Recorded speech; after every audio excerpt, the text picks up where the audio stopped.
भली का नाज़रीन अनटोल्ड स्टोरीज़ में आऊं आहियां तव्हांजी मेज़बान फ़हमीदा रियाज़। हिन प्रोग्राम में असां इंसानी हक़नि, औरतुनि, ॿारनि, ट्रांस मज़दूरनि जे हक़नि खां अलावा कानून, माहौल ऐं समाज जे उन्हनि किरदारनि जूं कहाणियूं बयानु कंदा आहियूं जिन खे नज़रअंदाज़ कयो वञे थो या उहे पस मंज़र में रहंदा आहिनि। असांजो मक़सदु उन्हनि किरदारनि जी जदोजहद खे मंज़र ते आणणु। नाज़रीन अनटोल्ड स्टोरीज़ में अॼु असां औरत मार्च कराची जी कहाणी ॿुधंदासीं। हिन जेको आहे औरत मार्च जो आगाज़ जेको आहे 2018 खां कराची में थियो ऐं जेको पाकिस्तान में ओवरऑल जेकी मी टू जी मूवमेंट हुई उन खां पोइ जेको आहे हिन जी शुरूआति थी। उन खां पोइ जॾहिं कराची खां पोइ पाण अगरि ॻाल्हि कयूं हैदराबाद, सखर, घोटकी, कंदकोट खां पोइ जेको आहे हाणे जेको आहे हिन साल औरत मार्च जेको मीरपुर ख़ासि शुरू थियो वञे पियो ऐं जेको आहे इन हवाले सां जेकी औरत मार्च जी कहाणी जेकी आहे औरत मार्च जे मुंतज़मीन खां ई ॿुधंदासीं। असां सां गॾु जेको मौजूदु आहे ज़ोहा अलवी असां सां गॾु मौजूदु आहे जेकी पाण यूनिवर्सिटी जी स्टूडेंट बि आहे ऐं औरत मार्च कराची जी मेंबर पिणु आहे। उन खां अलावा असां सां गॾु मौजूदु आहिनि नजमा महेश्वरी, पाण जेको आहे न सिर्फ़ु एक्टिविस्ट आहिनि पर उन खां अलावा औरत मार्च जी जेके आहिनि मेन ऑर्गेनाइज़र बि आहिनि ऐं मेंबर बि आहिनि। ऐं इन सां गॾोगॾु असां सां वीडियो लिंक ते जॉइन कंदियूं जेको आहे ख़ानज़ादी किपरी जेकी हिन साल जेको आहे औरत मार्च जो जेको मीरपुर ख़ासि जो चैप्टर आहे उहो शुरू करणु वञे पई। त अचो त पंहिंजे महिमाननि सां ॻाल्हि ॿोल कयूं था ऐं ॿुधूं था त ही 8 साल जेके औरत मार्च गुज़ारिया आहिनि उन्हनि में उन्हनि खे कहिड़ियूं ॾुखियाइयूं आयूं आहिनि ऐं उन्हनि खे उन्हनि कीअं मोह ॾिनो आहे। बहुत बहुत शुक्रिया ज़ोहा आपका, आप हमारे प्रोग्राम में आई सिंध टीवी के और हमें बड़ी खुशी हुई आपने हमारे लिए वक्त निकाला। नजमा तव्हांजो महिरबानी, तव्हां असांजे प्रोग्राम में आया ऐं असांजे प्रोग्राम में जेको आहे भलीका तव्हांखे चऊं था। आप लोगों का भी शुक्रिया, आपने हमें मौका दिया। बिल्कुल। अच्छा ज़ोहा, अगर मैं आपसे ज़ाहिर है औरत मार्च के हवाले से ही कुछ सवालात होंगे मेरे, तो औरत मार्च कराची की क्यों ज़रूरत पेश आई जबकि हम देखेंगे कई तंजीमें भी काम करती हैं औरत के हवाले से, कई और तंजीमें भी काम करती हैं, तो इस जो ये तंजीम है इसमें क्या फ़र्क पड़ा है आपका औरत मार्च का? मैं ये समझती हूँ कि आप बिल्कुल सही कह रही हैं कि हमारे मुल्क में बहुत सारी तंजीमें हैं, बहुत सारे लोग हैं जो औरतों के मसाइल पे काम करते हुए आ रहे हैं, लेकिन 2018 में जब औरत मार्च शुरू हुआ तो उसे शुरू करने की एक वजह ये थी कि ये बहुत सारी जो तंजीमें हैं ये बाहर के फंड्स पे डिपेंड कर रही होती हैं, जिसकी वजह से वो काम उस तरह से नहीं कर पाती जिस तरह वो करना चाहती हैं और वो एक ए पॉलिटिकल सी चीज़ बन जाती है फिर विमेंस राइट्स, जबकि औरतों के हकूक़ या किसी भी इंसान के हकूक़ तो एक बिल्कुल सियासी चीज़ है। तो किसी भी तहरीक का मकसद, औरत मार्च जैसी तहरीक का मकसद उस बात में वो सियासत लाना है कि औरतों के जो मसाइल हैं वो बिल्कुल सियासी हैं और चाहे वो घर में हमारे घरेलू तशद्दुद हो, चाहे वो हमारे पार्लियामान में कोई इस तरह की चीज़ें कही जा रही हों ख़वातीन के हवाले से जो गैर मुनासिब हैं, या चाहे हमारे लॉज जो हैं उनमें कोई ऐसी चीज़ हो जो ख़वातीन के हकूक़ के हवाले से हो, तो ये सारी ही चीज़ें सियासी हैं और इस बात को समझना ज़रूरी है ताकि हम लोग घर के अंदर जो तशद्दुद होता है और सड़क पे जो जिनसी ज़्यादती होती है, हिरासानी होती है, उससे जोड़ सकें और बात आगे तक पहुंचा सकें, क्योंकि जो तंजीमें जो ऑलरेडी काम कर रही हैं इन इश्यूज़ पे वो सड़क पे नहीं आती, वो अक्सर एसी वाले कमरों में बैठ के वो बात कर रही होती हैं और वो आम औरत से, आम आवाम से नहीं जुड़ती, जबकि औरत मार्च तो बनी ही आम लोगों के बीच में से है। हम सब जो औरत मार्च का हिस्सा है हम खुद जुड़े हैं इस कॉज से और हम पे जो भी हमने प्रॉब्लम्स फेस की हैं इस माशरे में एज विमेन, उसकी वजह से हम इस मूवमेंट का हिस्सा बने हैं। बिल्कुल। अच्छा नजमा, ज़रूरु तव्हांखां इहो पुछणु चाहींदसि त हमेशह औरत मार्च ते हिकिड़ी तनक़ीद थींदी आहे न त हीउ हिकु ॾींहं जो इवेंट हूंदो आहे ऐं पोइ जेको आहे उन खां पोइ ई ग़ाइबु हूंदा आहिनि ऐं का तहरीक जी शक्ल न थी सघी आहे, त इन हवाले सां तव्हां छा चवंदो? सभिनी खां पहिरीं त असां सिंध टीवी जा शुक्रगुज़ार आहियूं जिन असांखे इहो मौक़ो ॾिनो त औरत मार्च जे हवाले सां असीं कुझु पॉइंट जेके आहिनि उते हिते असीं पेश कयूं। असल में इहो हूंदो आहे त हिकिड़ी तहरीक जी जेका शिकल हूंदी आहे उहा मुसलसल शुरूआत खां ऐं पोइ हलंदे हलंदे हलंदे ऐं हिकिड़ी वॾी जेको सो तहरीक जी शक्ल इख़्तियार कंदी आहे, त उहो इहो हूंदो आहे त हिकिड़ी शुरूआत जेका थिए थी औरत मार्च जो इहो ई आहे त हिकिड़ी जेका शुरूआत थी आहे उहा अॻिते हली हली हली तहरीक जी शिकल हाणे बि वठे पई, तव्हां ॾिसी सघो था। ऐं इन खां अलावा त औरत मार्च हिकिड़े ॾींहं जो इवेंट न आहे, हीअ सिर्फ़ु माण्हुनि खे हिकिड़े ॾींहं जो इवेंट ॾिसण में अचे थो। इवेंट जेको कमु अंदरि थिए थो, असांजी ऑर्गेनाइज़ेशन जेको कमु करे थी उहो वॾो आहे। कम्यूनिटीज़ में कोई नथो वञे, बिरादरियुनि में वञी उन्हनि जा ॾुख सूर पुछणु, माइयुनि जा कहिड़ा कहिड़ा मसइला आहिनि उन्हनि ताईं पहुचणु, हिकिड़ी औरत कीअं थी भोगे उन ताईं पहुचणु। हिकिड़ो त हूंदो आहे त जीअं असांजी ज़ोहा ॿुधाए वई त एसी वारे कमरनि में हिकिड़ी माइयुनि खे घुराए या हिकिड़ो प्रोग्राम करे उते माइयुनि खे घुराए पोइ जेको सो ग़ाइबु थी वञनि था, हिकिड़ी अलॻि शइ आहे। पर असांजी औरत मार्च जो सालियानो कमु थिए थो, हर हफ़्ते असांजूं मीटिंग्स थियनि थियूं, आउटरीच थियनि थियूं, बिरादरियुनि में वञी असां उन्हनि जा मसइला पुछूं था ऐं पोइ उन्हनि मसइलनि खे गौर वीचार कयूं था ऐं पोइ उन्हनि मसइलनि खे खणी करे अॻिते हल कयूं था। छो त अगरि असां उन्हनि मसइलनि खे हल न कयूं त तव्हां न ॾिसो त असांजे इवेंट में तव्हां ॾिसंदो हिकिड़ी हारी औरत बि मिलंदी, हिकिड़ी मज़दूर औरत बि मिलंदी, हिकिड़ी घरेलू औरत बि मिलंदी। हर क़िस्म जी औरत इन करे मिले थी छो त उन्हनि जा मसइला असां खणूं था, हुननि खे सम्झूं था ऐं उन्हनि खे हल कयूं था। ऐं इहो माना सॼो हिकिड़ो सिलसिलो आहे जेको तहरीक अञा बि वधीक तहरीक जो हिकिड़ो वॾो हुजूम जो तव्हां ॾिसंदा तसवर इख़्तियार कंदो, उहो आहिस्ते आहिस्ते थींदो। असांजो कमु इंतज़ारी आहे। बिल्कुलु। अच्छा ज़ोहा, इस साल जो औरत मार्च की थीम है वो मदर डे के तहत मना रहे हैं जो कि 11 मई को है, तो इस तहरीक को किस नज़र से आप देखती हैं? बिल्कुल, इस दफ़ा हम लोगों ने डेट चेंज की है। पहली दफ़ा हम मदर्स डे पे औरत मार्च कर रहे हैं और उसकी एक वजह तो ये है कि 8 मार्च को हर साल जब होता था मार्च तो वो ज़ाहिर है औरतों का आलमी दिन है, उस दिन की मुनासबत से होता था कि वो औरतों के लिए एक दिन मुक़द्दस किया गया है, तो कम से कम उस एक दिन तो हमें स्पेस मिले कि हम आएँ, सड़कों पे मार्च करें, अपनी आवाज़ आगे तक पहुँचाएँ। लेकिन इस दफ़ा क्योंकि हमारा जो औरतों का आलमी दिन है वो रमज़ान के महीने में आ रहा था और औरतों पे फिर घरेलू जो काम है उसका बर्डन मज़ीद बढ़ जाता है, तो हमें पता था कि इस टाइम पे फिर औरतें निकल ही नहीं पाएंगी मार्च के लिए। तो मदर्स डे फिर इसलिए चूज़ किया क्योंकि विमेंस डे के बाद फिर जो एक दिन है जो अहमियत रखता है माशरे में वो मदर्स डे का है औरतों के हवाले से। और हमने सोचा कि ये बात करनी ज़रूरी है हमें कि माओं को अक्सर माओं को ना बड़ी अजीब तरीके से हमारी सोसाइटी ट्रीट करती है। तो एक तरफ तो कहते हैं कि माँ सबसे अजीम हस्ती है, लेकिन फिर जब बात आती है माओं की सेहत की, माओं के लिए फैसिलिटीज़ की और माओं पे जो पूरी ज़िंदगी घर का काम बग़ैर किसी आराम, बग़ैर किसी ब्रेक के, बग़ैर किसी शुक्रिया के डालने की जो हमारी रिवायत है, तो दूसरी तरफ वो भी चलती आ रही है। और इस वजह से हम समझते हैं कि और फिर ये भी चीज़ कि हाँ औरत को माँ के तौर पे ही जब से वो बच्ची छोटी होती है तब से उस रोल के लिए एक तरह से तैयार किया जा रहा होता है कि हाँ तुम्हें तो माँ बनना है, तुम्हें शादी करनी है, तुम्हारी तो शनाख्त माँ की ही है, चाहे तुम जहनी तौर पे जिस्मानी तौर पे तैयार हो ना हो शादी के लिए, चाहे तुम्हें कुछ और करने की ख्वाहिश हो, तो उस चीज़ को भी हमें आगे रखना था माशरे के कि औरतों को सिर्फ माँओं के रोल में ना देखें। अगर औरत चाहती है माँ बनना तो उसके पास वो हक़ होना चाहिए कि वो माँ बने और वो रियासत की तरफ से फैसिलिटीज़ होनी चाहिए कि वो माँ बन सके। वो हम लोग कुछ दिनों पहले एक इलाके में गए थे जहाँ औरतों ने बताया कि सबसे करीब जो हस्पताल है उनसे वो 1.5 घंटा दूर है, जिसकी वजह से औरतें अक्सर रास्ते में जो औरतें हामला होती हैं उनकी मौत हो जाती है या फिर प्रेगनेंसी डिलीवरी की वजह से वो कॉम्प्लिकेशंस हो जाती हैं।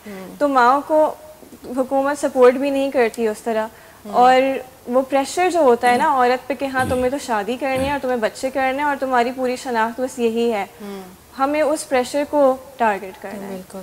नजमा, तव्हां ज़ाहिर आहे लियारी सां ताल्लुक़ रखो था, अहिड़े इलाइक़े में रहो था जिते जेको आहे वॾी जेको अक्सरियत में औरतूं आहिनि, माऊं आहिनि, उहो पोरे जो कमु कनि थियूं, त उन्हनि खे कहिड़ियुनि ॾुखियाईनि जो मुंहुं ॾियणो पए थो उते? असल में सवाल इहो हुजणु खपे त कहिड़ी सवलायूं उन्हनि खे मिलनि थियूं। बिल्कुलु। ॾुखियायूं आहिनि उन्हनि खे, कहिड़ियूं ॾुखियायूं चइजे उन्हनि जूं। हिकिड़ो त इहो हूंदो आहे ॾियाड़ीदार मज़दूर जेको घरां निकितो, उनखे परेशानी इहा हूंदी आहे त असांजी ख़बर मज़दूरी ॾियाड़ी लॻंदी न लॻंदी, मज़दूरी मिलंदी न मिलंदी, उथंदे ई उन्हनि जा इहे जेको सो मसइला मसाइल आहिनि।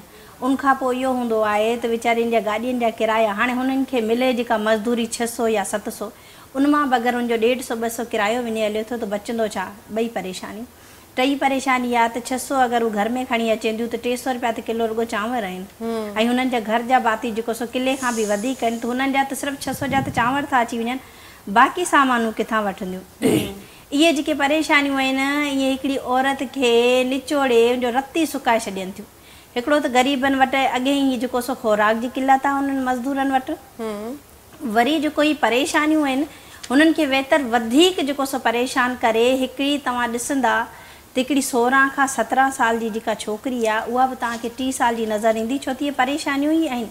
घर जूं परेशानियूं, खाधे जूं परेशानियूं, ॿारनि जूं परेशानियूं, ॿियूं जेके बि असांजी मुआशराती परेशानियूं आहिनि, खोड़ सारियूं परेशानियूं। उनखां अलावा जेको सो आहे उन्हनि जे ॿारनि खे तालीम कोन्हे को। उहो ई आहे त हिकिड़ी माउ मज़दूरी करे थी त उनजी धीउ बि मज़दूरी कंदी, हिकिड़ो पीउ मज़दूरी करे थो त उनजो ॿार बि मज़दूरी कंदो। सो इहे सॼियूं परेशानियूं आहिनि जंहिंसां हू मुसलसल झुंझनि थियूं ऐं मुसलसल प्रेशर में रहनि थियूं। ऐं उहो प्रेशर सिर्फ़ु जेको सो जिस्मानी न आहे, उहो प्रेशर ज़हनी बि आहे।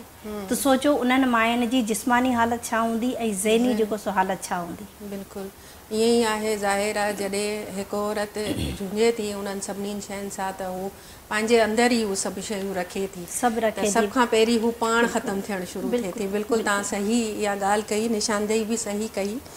अच्छा ज़ोहा, मैं आपसे इस हवाले से ज़ाहिर है नजमा की को बढ़ाते हुए एक पहलू तो हमने नजमा की बातें आपने सुनी कि किस तरह से वो ख़वातीन काम करती हैं अपने बच्चों के लिए, अपनी सेहत के हवाले से। फिर दूसरी तरफ हम आ जाते हैं, तो अगर मैं आपसे पूछूं, अक्सर जो है औरत मार्च पर न तनकीद होती है कि ख़ास तौर पर जब ये ख़वातीन रवायती किरदारों से हटकर बात करती हैं। अगर औरत मार्च रवायती जिस तरह से बात होती हैं उससे हटकर करती हैं, तो आप इस बारे में आप क्या कहेंगी? मैं ये समझती हूँ कि हमारे माशरे में कोई भी अगर रिवायत से हट के बात करे तो फ़ौरन उसे सब टारगेट करने लगते हैं। बिल्कुल। हालांकि अक्सर हमारी रिवायतें इस काबिल नहीं है कि उनको हम प्रोटेक्ट करें, और ज़रूरत है कि हम रिवायतों को बदलें। जो रिवायतें अच्छी नहीं हैं तो उन्हें बदलने की ज़रूरत होनी चाहिए ना। लेकिन मेरे हिसाब से मसला ये है ना कि हमारा एक पिदर शहाना माशरा है जहाँ पे औरत की आवाज़ को दबाने की कोशिश की जा रही होती है। तो इसलिए औरतें जब अपनी बिल्कुल सिंपल सी भी बात आगे रखती हैं तो वो समझ लिया जाता है कि वो थ्रेट है हमारे फैमिली सिस्टम पे और हमारे माशरे पे, और उसकी वजह से फिर उसे जो है टारगेट किया जा रहा होता है। तो औरत मार्च के साथ भी यही हुआ है कि एक बहुत सिंपल सा नारा, मेरा जिस्म मेरी मर्ज़ी, कि अगर मैं तुम्हारे रिश्ते को ना कह रही हूँ तो मुझ पे तेज़ाब ना फेंको। अगर मैं तुम्हारी बीवी हूँ तो इसका ये मतलब नहीं कि तुम्हें हक़ है तो मुझे मार सको। अगर मैं स्कूल जाना चाहती हूँ, जॉब पे जाना चाहती हूँ, कुछ भी करना चाहती हूँ, तो मेरे पास ये इख्तियार होना चाहिए कि मैं करूँ। तो इस नारे को बिल्कुल या ये भी कि अगर मैं मार्च करना चाहती हूँ, घर से निकलना चाहती हूँ, तो मेरे पास हक़ होना चाहिए कि मैं मार्च कर सकूँ। क्योंकि बहुत सारी लड़कियाँ हैं जिन्हें घर से ये इजाज़त ही नहीं होती कि वो मार्च करें, जिससे ये बात प्रूव हो जाती है कि मार्च करने की ज़रूरत क्यों है। तो ये सब चीज़ें फिर जो कुछ लोग होते हैं, कुछ इदारे होते हैं, वो फिर इनको पकड़ के फिर हमारे ख़िलाफ़ प्रोपेगेंडा करते हैं और हमें रिवायत के ख़िलाफ़ इस तरह से दिखाने की कोशिश करते हैं जैसे हम कोई गैर पाकिस्तानी बात कर रहे हैं, जबकि हम तो हुकूक की बात कर रहे होते हैं। तो चाहे ख़ुद खाना गरम कर लो, जो एक पोस्टर है जिस पे बहुत ज़्यादा बैकलैश हमें मिला है। अब आप देख लें, हर साल बहुत सारे केसेस सामने आते हैं सिंध के शहरों से, पंजाब के शहरों से, हर मुल्क के हर कोने से, जहाँ औरत को कत्ल कर देता है उसका बाप या भाई या मियाँ के खाना गरम करने पे। हाँ, खाना ठंडा सर्व किया या नमक तेज़ हो गया या हल्का हो गया, और इस तरह के जब वाक़यात हो रहे हैं तो फिर ज़ाहिर है औरतें तो बोलेंगी ना, उस पर आवाज़ उठाएंगी। बिल्कुल इसी तरह से ही है। और काम तो दोनों ही जो अफराद होते हैं घर में, दोनों का ही है और दोनों को मिल बांट के करना चाहिए। यही नारा औरत मार्च का भी है। बिल्कुल। तो नजमा असांजा ॿुधंदड़ वारा ज़रूरु इहो ॿुधणु चाहींदा, ज़ाहिर तव्हां हिकु माउ बि आहियो ऐं ज़ाहिर तव्हां हिकु एक्टिविस्ट बि आहियो, त तव्हां छा था सम्झो त हिकु औरत हिकु माउ बि आहे, पंहिंजी पेशा वाराना जेकी आहे सरगर्मियूं उनखे बि ॾिसे थी ऐं समाजी कारकुन बि थी सघे थी, त छा माशरे में उनखे सपोर्ट कयो वञे थो? अगरि हिकु माउ कमु बि करे, घर बि ॾिसे थी, सभु शयूं करे थी, त तव्हां छा था सम्झो? ऐं नथी सम्झां त हिकिड़ी औरत खे सपोर्ट मिले थी माशराती, बाक़ी इहो आहे त घरां थोरी घणी उनखे सपोर्ट मिले थी त जीअं हू घर बि संभाले सघे थी ऐं माशराती जेके बि सरगर्मियूं आहिनि उहो बि करे सघे थी। उहा मुंहिंजे पंहिंजे घर खां शुरूआति हूंदी आहे। ऐं मुसलसल इहो ई चवंदी आहियां त हिकिड़ी औरत खे जेका आज़ादी मिले थी उहा पंहिंजे घरां पहिरीं मिले थी। जॾहिं हू घरां पंहिंजे इहो आहे त पंहिंजे पीउ भाउ मुड़ुस खां थोरी आज़ादी उनखे मिले थी त हू जेको आहे ॿाहिरियूं सरगर्मियूं करे सघे थी। उहा हूंदी आहे पंहिंजे घर खां शुरूआति, पंहिंजे घर जी आज़ादी ऐं उनखां पोइ सरगर्मियूं आहिनि। पर माशराती जेके आहिनि उहे ॾाढा ॾुखिया पेचीदा रस्ता आहिनि। माशराती त सिर्फ़ु औरत खे तनक़ीद जो ई निशानो बणायो वञे थो।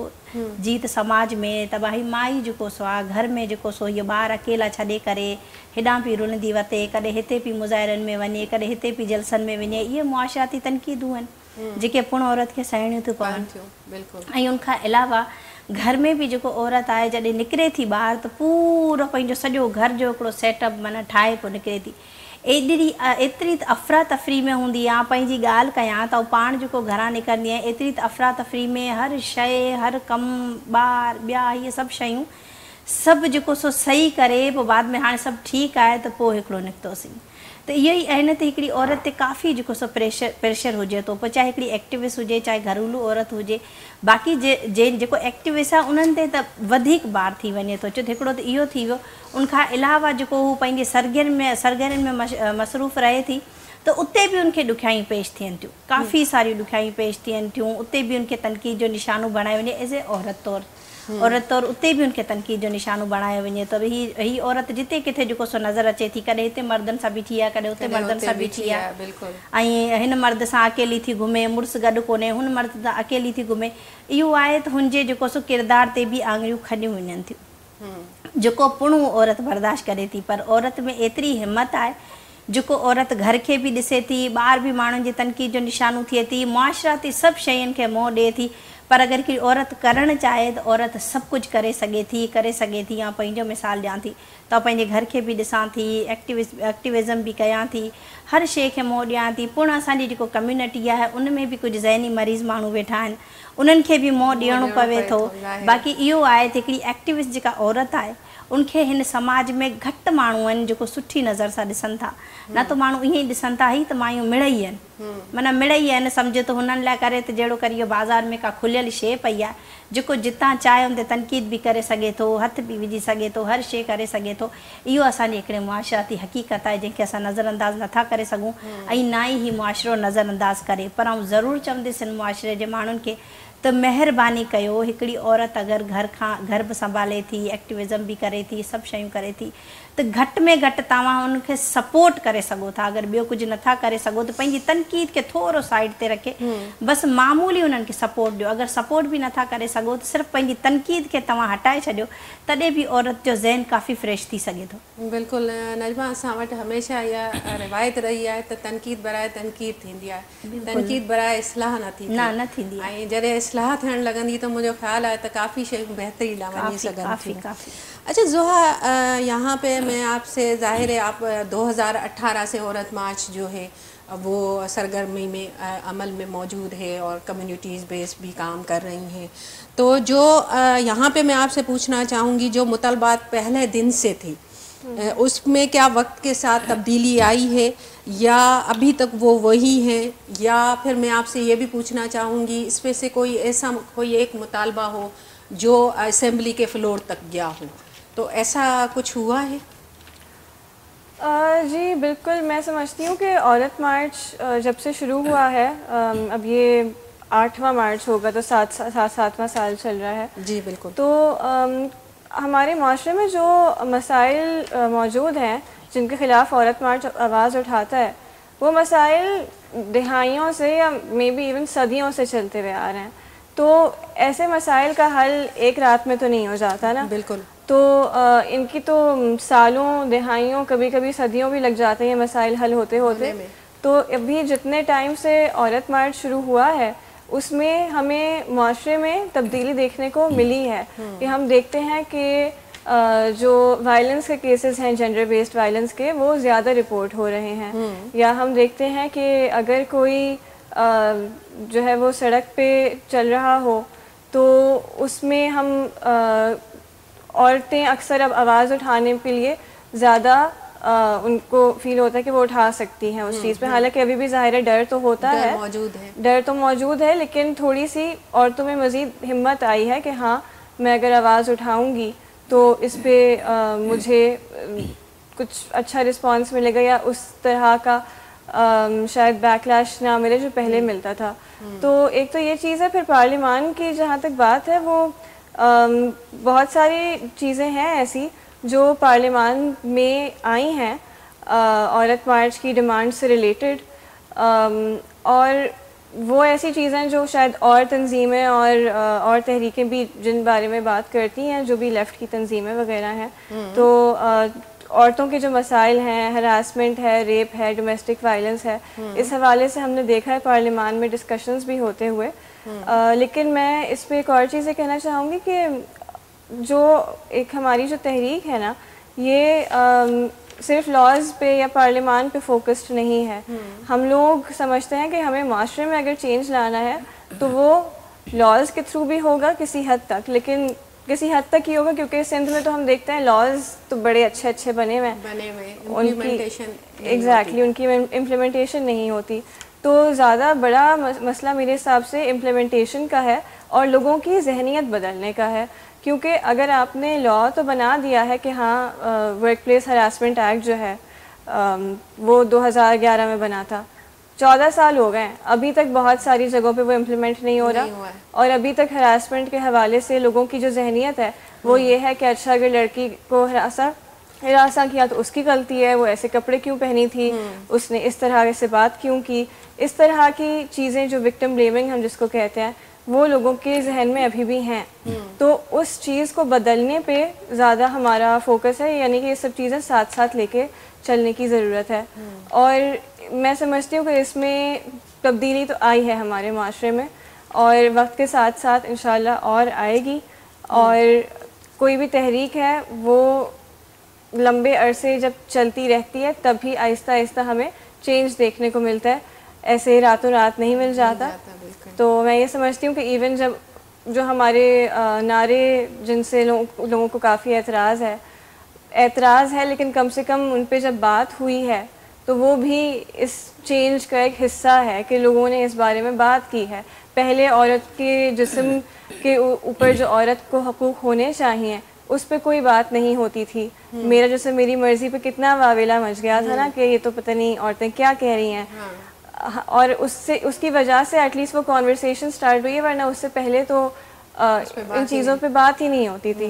तो ये पूरा हमारे आई थिंक औरत मार्च की कामयाबी है कि इन चीज़ों में बात होना शुरू हुई है और पार्लियामान तक भी कुछ चीज़ें गई, जैसे वो 2 फिंगर टेस्ट जो था वो बैन हो गया। और उसमें सिर्फ औरत मार्च का किरदार नहीं था, मैं वही समझती हूँ कि बहुत सारे लोगों का, तंजीमों का किरदार है जी। लेकिन ओवरऑल फेमिनिस्ट जो है उनका उसमें, जिसमें औरत मार्च से का भी लिंक है और दीगर फेमिनिस्ट का भी, कि उनका इसमें किरदार रहा है और ये तो एक एग्जाम्पल है। बिल्कुल।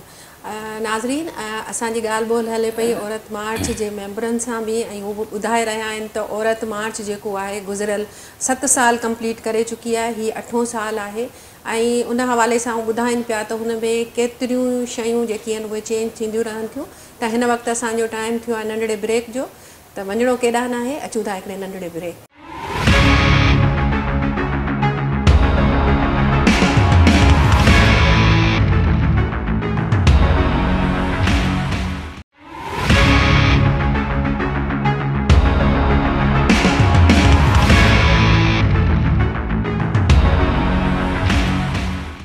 असां सां गॾु वीडियो लिंक ते ख़ानज़ादी कपरी मौजूदु आहे। अचो त हुननि खां सवाल पुछूं था।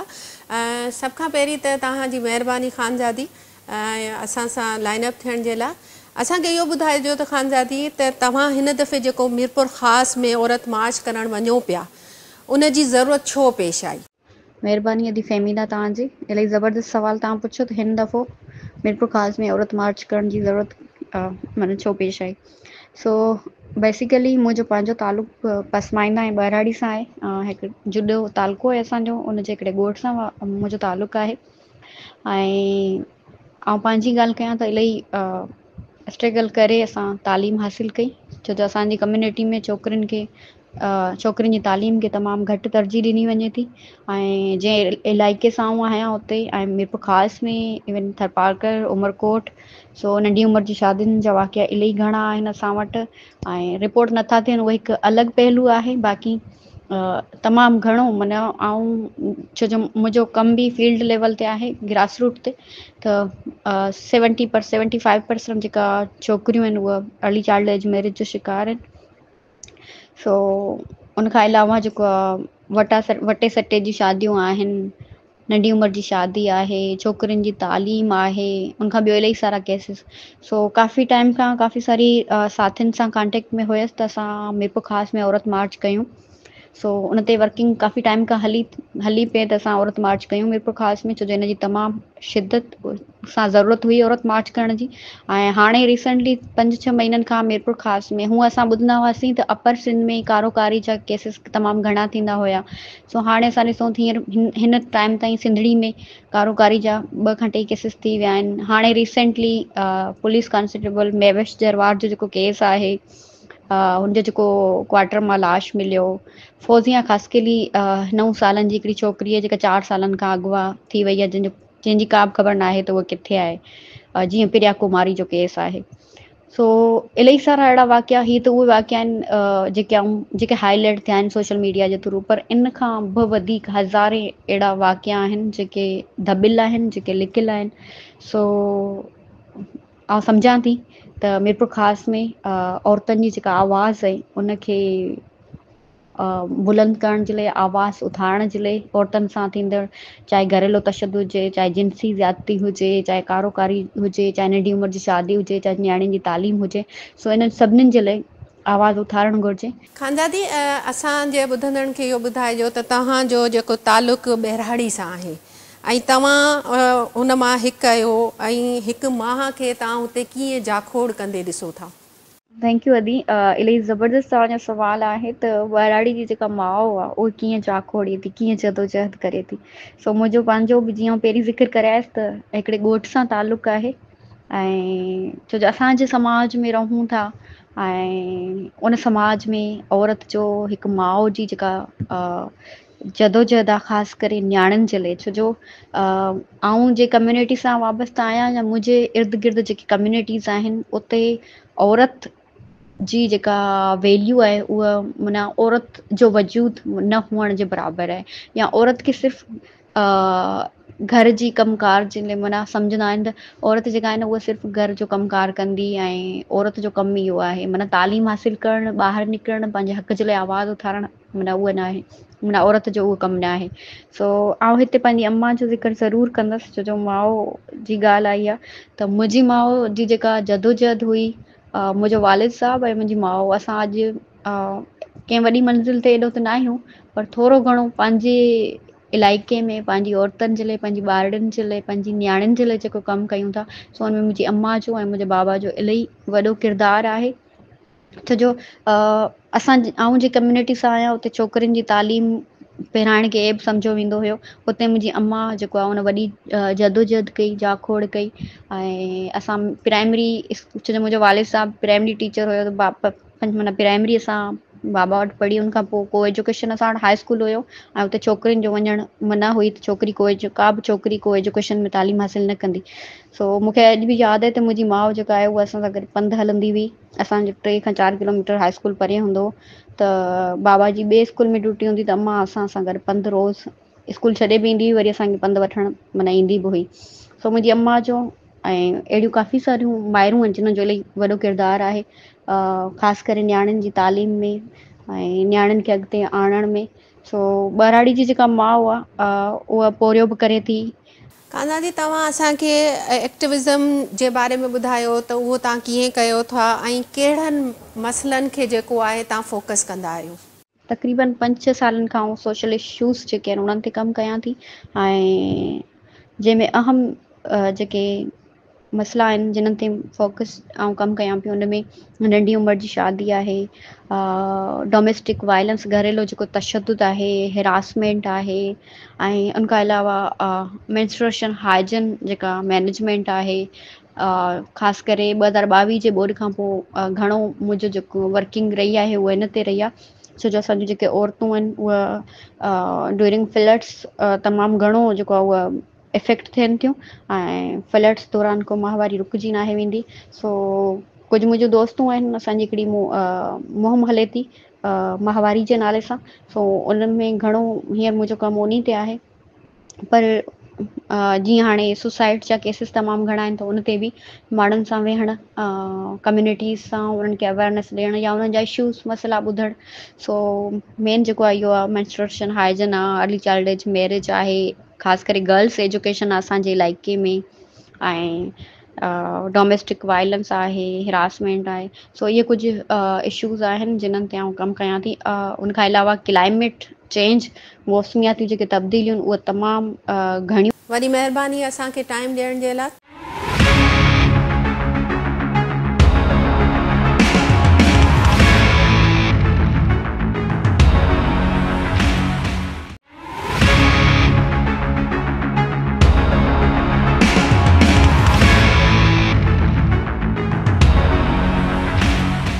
वेलकम बैक टू नाज़रीन। ऐं असांजी ॻाल्हि ॿोल हले पई औरत मार्च जे मेंबरनि सां, ऐं अचो त उन्हनि खां पुछूं था त अहिड़ियूं कहिड़ियूं ॾुखियायूं आहिनि जेके अञा उन्हनि खे फेस करणियूं पवनि पियूं। त नजमा, तव्हां जेको आहे ज़ाहिर आहे फोर्स कन्वर्जन जे हवाले सां बि कमु कयो था, मज़हबी तब्दीली जे हवाले सां बि कमु कंदा रहियो था, तव्हां वटि कुझु न्याणियूं बि अची रहनि थियूं। त तव्हां असांखे इहो ॿुधाईंदो त जेको नंढी उमिरि जी शादी आहे ऐं उहो जेको आहे हिंदू कम्यूनिटी में थिए थी, त पोइ उन सां कहिड़ा मसइला जनम वठनि था ऐं पोइ कहिड़ियूं ॾुखियायूं अचनि थियूं उन्हनि छोकिरियुनि खे या उन्हनि ॿारड़ियुनि खे? इन्हनि में वॾियूं ॾुखियायूं अचनि थियूं।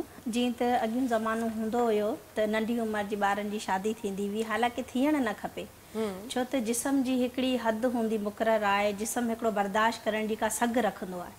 हिकिड़ी नंढड़ी उमिरि जी हिकिड़ी ॿारड़ी आहे, उहो सघ नथी रखे त हुनजी शादी थिए ऐं जेके शयूं उन्हनि खे साम्हूं अचनि थियूं हुनखे उहो मुंहुं ॾेई सघे। पर इहो हूंदो हुयो त अॻे ज़माने में अञा बि इहो हूंदो हो त छोकिरियूं हुयूं त कुझु हेल्दी हूंदियूं हुयूं ऐं उन शयुनि खे माना थोरो घणो फेस करे वठंदियूं हुयूं, या जेके असांजा वॾा माण्हू हूंदा उन शयुनि खे सम्झंदा हुया।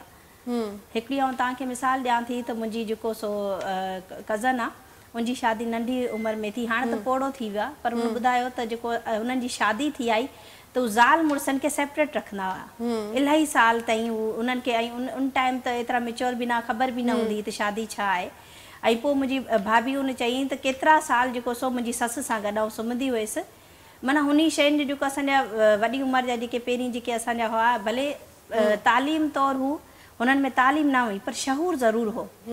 हुन टाइम बि शादी भले नंढी उमिरि में करे वठंदा हुआ, पर इहो आहे त ज़ाल मुड़ुस खे उधार रखंदा हुआ। उन्हनि खे ख़बर हूंदी हुई त हिकिड़ी उमिरि जी जेका उमिरि जॾहिं उन्हनि जी अची वञे थी हिकिड़ी शइ जी, ऐं उनखां पोइ हू सभु शयूं थियनि थियूं। पर असां वटि इहो हिकिड़ो हाणे हिकिड़ो रवाज़ जी शुरू थी वियो आहे त असांजी नंढी उमिरि जी जेके छोकिरियूं आहिनि उहे जेको सो जी चवियो वञे थो त पंहिंजी मर्ज़ी सां घरां निकिरनि थियूं। हिकिड़ी नंढी उमिरि जी जेका छोकिरी आहे हुनजो सेंसर एतिरो न आहे, हुनमें सोचण जी ताक़त एतिरी न आहे जेको सही ऐं ख़राब खे सम्झी सघे।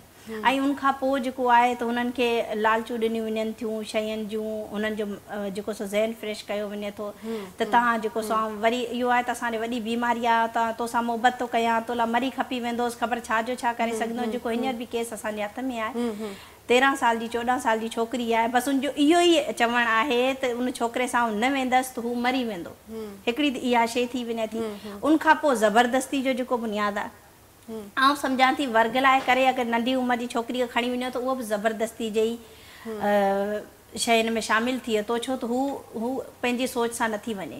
पहिरीं ॻाल्हि इहा। ॿई ॻाल्हि त जबरन जेको आहे, जबरन जो हिकिड़ो ॿियो वाक़ियो असांजो थियो आहे टांडे गुलामली में, जेको 4 ॾींहं थियो आहे। राति जो घर में गिड़ी ज़बरदस्ती जेको सो कमल महेश्वरी खे खणी विया आहिनि, हुनजो पे अञा बि दाहे पियो। त इहे सभु वाक़िया आहिनि जेको ज़बरदस्ती आहिनि। ऐं उनखां पोइ असां मुसलसल या गोड़ा गोड़ा कयूं पिया त घटि में घटि जेको सो चाइल्ड मैरिज एक्ट जो बिल जेको 2013 में थियो आहे, उहो पास कयो वञे, उहो बि न पियो थिए। उनखां अलावा अहिड़ा असांजी नियाणियुनि जा खोड़ सारा मसइला, ऐं मुसलसल चवंदी आहियां त हिकिड़ी 13, 14, 15, 16, 18 सालनि जी बि आहिनि। असांजी 40 साल जी औरत खे बि पंहिंजे मज़हब जी मुकमल ख़बर न आहे, मुकमल ॼाण न आहे। तूं ॿिए जे मज़हब सां पहिरीं ॻाल्हि कीअं मुतासिर थिए थी। असांखे कंहिंजे बि मज़हब सां को बि एतिराज़ु कोन्हे, ऐं सभिनी मज़हब जो, सभिनी धर्मनि जो तहे दिलि सां जेको सो एतिराम कयां थी। असां जेको सो असांजी हिंदू कम्युनिटी आहे, उहो मुस्लिम कम्युनिटी जा जेके बि त्योहार आहिनि सभु इंजॉय कनि था। अगरि तव्हां ॾिसो त असांजी प्रिया कुमारी सबील विराईंदे जेको सो अगवा थी वई, मतिलबु हिंदू कम्युनिटी सभु इवेंटूं पंहिंजा सम्झे थी। ऐं उन हिसाब सां उन लेवल ते बि मज़हबी तशद्दुद जो निशानो बणायो वञे हिंदू कम्युनिटी खे, त केॾी अफ़सोस जी ॻाल्हि आहे। ऐं पोइ वरी असां इहो बि आउं त इहो बि चवां थी त भले ठीकु आहे, असांजी नियाणी पंहिंजी मर्ज़ी सां इस्लाम क़बूल करे थी, त असां अगरि उनखे तव्हांजी कम्युनिटी में ख़ुशि ॾिसूं था, असां बिल्कुलु ख़ुशि आहियूं। पर असां इहो ॾिसूं था त 1.5, 2 साल 4 साल खां पोइ नियाणी खे वरी तव्हां कढी असां ॾांहुं मोकिलियो था। पहिरीं ॻाल्हि त इहा। ॿई ॻाल्हि इहा त उहा नियाणी गरक थी वञे थी, उनखे ज़मीन खाई वञे थी, आसमान गिड़काए वञे थो, उनजी बि का ख़बर कोन्हे को। त मसइलो इहो आहे त असां जेको सो आहे नियाणी खे प्रोटेक्ट करण जी कोशिशि कयूं था, हुनजो जेको मुस्तक़बिल आहे उनखे बचाइण जी कोशिशि कयूं था। इनमें को बि मज़हबी मतभेद आहे ई कोन। नजमा कॾहिं बि कंहिं बि मज़हब खां नफ़रत नथी करे। जी त घणा ई जेको मुस्लिम कम्युनिटी जा आहिनि असांजा, उहे वरी मूंखे तनक़ीद जो निशानो बणाईंदा, तव्हां इस्लाम खां नफ़रत कयो था। न बाबा, आउं इस्लाम सां मोहबत कयां थी, मुंहिंजो नालो ई नजमा महेश्वरी आहे। सभु चवंदा आहिनि त तव्हांजो जेको सो इस्लामी नालो छो आहे, तव्हां इन मां ई अंदाज़ो लॻाए सघो था। असांखे बसि जबर ते एतिराज़ आहे, जंहिं लाइ करे असां विढ़ूं था, जंहिं लाइ असां चाहियूं था त पाकिस्तान जी मुस्लिम कम्युनिटी बि असांजो साथ ॾे। बिल्कुल यही है। ज़ोहा, यहाँ पे मैं आपसे ज़ाहिर है हमारे पास थोड़ी वक्त की भी कमी होती है, तो यहाँ पे मैं आपसे पूछना चाहूँगी 2 सवालों को एक में करके, कि एक तो ये है कि ये जो इवेंट होता है, जो औरत मार्च कराची कर रही होती है, तो इसका जो है वो फ़ंड कहाँ से आता है, कहाँ से फ़ंड जनरेट होता है, और अक्सर ये सवालात भी होते हैं। दूसरा, मैंने आपको जो देखा है, कई दफ़ा भी मैं औरत मार्च के पेज विज़िट कर रही थी, तो वहाँ पे भी मुझे जो कुछ डिमांड्स की झलकियाँ नज़र आई, तो उसमें एक जो डिमांड है वो सोशल सिक्योरिटी है। तो वो क्या है, उसका थोड़ा सा अगर हमें मुख्तसरन अगर हमें बता दें तो एक अच्छा रहेगा ये भी पॉइंट। बिल्कुल, शुक्रिया आपने ये पूछा। मैं वरना खुद ही सोच रही थी कि फ़ंड्स वाली बात तो मैं कह दूं आखिर में, कि हम पे अक्सर इल्ज़ाम लगाया जाता है कि हम फ़ॉरेन फंडिंग लेते हैं, और वैसे ये काफ़ी मज़ाहिया बात है, क्योंकि हमारा पूरा मुल्क फ़ॉरेन फंडिंग पे चलता है। उस पर तो एतराज़ नहीं होता जो लोग हम पे इल्ज़ाम लगाते हैं उन्हें। लेकिन हम लोग औरत मार्च पूरी एक वॉलंटियर बेस्ड मूवमेंट है, तो चाहे हम लोग जो लोग ऑर्गेनाइज़ करते हैं, वॉलंटियर करते हैं, वो भी मुफ्त में करते हैं, कोई हम पैसे हमें नहीं मिल रहे होते। और हम लोग जो भी इवेंट की तैयारियां होती हैं, ज़ाहिर लाइक औरत मार्च जो मार्च का दिन है, उस दिन के लिए बहुत सारे इंतज़ामात करने होते हैं। बहुत सारी ऐसी कम्युनिटीज़ में ख़वातीन हैं, एक तो कराची शहर इतना बड़ा है कि वो इतने दूर दूर से अफोर्ड नहीं कर सकती ख़ुद से आना, तो उनके लिए बसेस अरेंज करवाना वगैरह, ताकि वो इस एक दिन कम से कम अपनी आज़ादी का थोड़ा सा जश्न मना सकें, या वो देख सकें कि आज़ादी की फ़ीलिंग होती कैसी है। तो उसके लिए सबसे ज़्यादा पैसे तो हमारे उसी में हम खर्च होते हैं कि हम उन औरतों के लिए ट्रांसपोर्ट अरेंज करवा सकें। और फिर बाकी पूरे साल ज़ाहिर है हम एक सरमायादार निज़ाम में रह रहे हैं, तो हर चीज़ में ही पैसे लगे हुए होते हैं। आप प्रेस कॉन्फ्रेंस करें, उसमें आपको पैसे देने हैं, आप स्पीकर्स साउंड अरेंज करें, उसमें पैसे देने हैं, तो पैसों की ज़रूरत पड़ती रहती है। और हम ये फ़ंड्स जो हैं वो डोनेशंस के थ्रू कलेक्ट करते हैं। तो अगर आप हैं, आप डोनेशन देना चाह रही हैं, 100, 1000, 10,000 जितना भी आप अफोर्ड कर सकती हैं और देना चाहें। फैमिली फ्रेंड्स तो बिल्कुल हम लोग खुद से अपनी टीम के लोग जितना अफोर्ड कर सकते हैं देते हैं, फिर हमारे दोस्त अहबाब, फैमिली और जो भी जानने वाले हैं, हम इसी तरह से एक तरह से चंदा जमा करके करते हैं। और मेरे ख्याल से इसीलिए हमारी तहरीक अभी तक ज़िंदा है, क्योंकि अगर हम फंड्स पे, बाहर के फंड्स पे रिलाई कर रहे होते तो अभी तक तो तहरीक बैठ चुकी होती। और ये ज़रूरी है बिल्कुल, हमारी जो तहरीक की जो बुनियाद है वो इससे बिल्कुल जुड़ी हुई है कि हम फंड्स जो है, सारी जो एफर्ट है वो वॉलंटियर होगी, चाहे हम जो टाइम लगा रहे हैं या हम जो पैसे जमा कर रहे हैं। और बाकी आपने सोशल सिक्योरिटी का जो पूछा, तो बिल्कुल हमारी एक डिमांड सोशल सिक्योरिटी के हवाले से है, जो कि हमारी पिछले 2-3 साल से डिमांड है। और हम कोशिश कर रहे हैं कि इस दफ़ा हम मज़ीद बात करें, क्योंकि हम देखते हैं कि औरत की ना रिटायरमेंट कभी नहीं आती है। औरत पूरी ज़िंदगी काम कर रही होती है, मर्द अगर काम कर रहा होता है उसकी आमतौर पर रिटायरमेंट हो जाती है 60 साल में, 65 साल में। औरत की रिटायरमेंट कभी नहीं होती।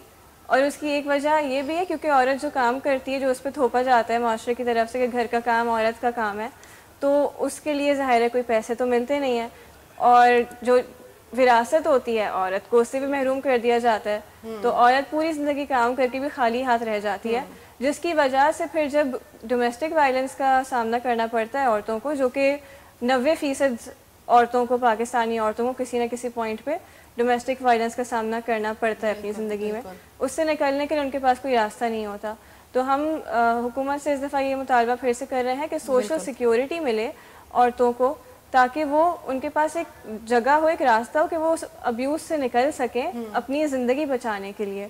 और साथ में जैसे नजमा है तो होम बेस्ड वर्कर्स वगैरह पे भी काफ़ी काम कर रही हैं, तो उसके हवाले से भी सोशल सिक्योरिटी की डिमांड लिंक करती है कि एक सोशल सिक्योरिटी का फ़ंड सेटअप करना ज़रूरी है तमाम ऐसे लोगों के लिए, ऐसी ख़वातीन के लिए, ख्वाजा सर अफराद के लिए जिनके पास और कोई रास्ता नहीं होता। बिल्कुल, बहुत अच्छी बात कही आपने ज़ोहा। बस मुख्तसरन आखिरी सवाल होगा आप में से जो देना चाहे कि औरत मार्च के प्लेटफॉर्म से आप जो है हुकूमत और माशरे को क्या पैगाम देना चाहेंगी? असां औरत मार्च जे प्लेटफॉर्म तां हुकूमत ऐं माशरे खे इहो पैगाम ॾियणु चाहींदासीं त औरत मार्च जेको सो आहे उहो हिकिड़ी औरत जी तंज़ीम आहे। औरत मां चाहे थी औरत ख़ुदि मुख्तियार ऐं बराबरी जी बुनियाद ते हिन माशरे में उनजो हिसो पती हुजे। ईअं बि नथी चाहे त जेको सो हिन मुआशरे में जेको असांजो पैदाइशाही मुआशरो आहे उनखां अॻिते निकिरे औरत, एतिरी आज़ादु हुजे जेको मर्द खे छॾे अॻिते निकिरे। औरत मां जो इहो जेको सो आइन मंशूर न आहे। औरत मां जो आइन मंशूर इहो आहे त बराबरी जी बुनियाद ते औरत खे रखियो वञे, घरेलू तशद्दुद जेको थिए थो उनखां उनखे कढियो वञे, ॿिया बि जेके सारा मसला मसाइल आहिनि असां ते पेश कया आहिनि उन्हनि मां उन्हनि खे कढियो वञे। ऐं हुकूमती तौरु जेके बि सहूलियतूं औरतुनि जूं हुकूमत वटि आहिनि, होम बेस वर्कर थी वञे या सोशल सिक्योरिटी थी वञे या जेके बि ॿिया असांजा मुतालबा आहिनि, जेके बि हुकूमत जे अंदरि में आहिनि, जेके पास त कया वञनि पर उन उहो लागू कोन थिया आहिनि, उन ते कमु न पियो हले, त असां हुकूमत खां इहा ई जेको सो गुज़ारिश कंदासीं त जेके बिल पास थियल आहिनि त घटि में घटि उन ते कमु हले ऐं औरतुनि लाइ सहूलियतूं जेके तव्हां वटि मौजूदु आहिनि उहो घटि में घटि तव्हां उन्हनि खे ॾियो, त जीअं जेको सो औरत पंहिंजो जेको सो आउं सम्झां थी ज़हनी जेको टॉर्चर आहे हिन माशराती ऐं हिन महांगाई जे दौर में त हू इन सभिनी शयुनि मां निकिरी सघे। बिल्कुल, बहुत बहुत शुक्रिया। आप कुछ कहना चाहते हैं? बिल्कुल ब्रीफली एक चीज़ मैं भी कहूँगी कि फिर से कहूँगी कि मदर्स डे पे इस दफ़ा है, सबको बता रही हूँ, किसी को अगर अभी भी नहीं पता प्लीज़ 11 मई को ज़रूर शिरकत करें। मीरपुर ख़ास में पहली दफ़ा औरत मार्च हो रहा है, वहाँ गांव की औरतें जो खुद चाइल्ड मैरिजेस का शिकार हुई हैं वो अब उसके ख़िलाफ़ एक बड़ी फोर्स में आ रही हैं, उनको सपोर्ट करें। औरत मार्च कराची में मीरपुर ख़ास दोनों को ही डोनेशंस की भी ज़रूरत है, तो प्लीज़ डोनेट अगर कर सकते हैं डोनेट करें। और कराची में हम लोग इस दफ़ा CVU पे कर रहे हैं मार्च, और बहुत सारी ख़वातीन जो हमारी कम्युनिटीज़ में होती हैं उन्होंने आज तक समंदर की शक्ल नहीं देखी है, तो उनको बहुत खुशी है इस बात की कि वो ज़िंदगी में पहली दफ़ा समंदर देख सकेंगी। तो आप लोग प्लीज़ सब ज्वाइन करें हम लोगों को, और मदर्स डे को एक इस तरह का दिन बना के ना छोड़ दें कि आप उस एक दिन बस माँ को थैंक यू कहें और बाकी पूरे दिन माँ से काम करवा के उसे निचोड़ दें।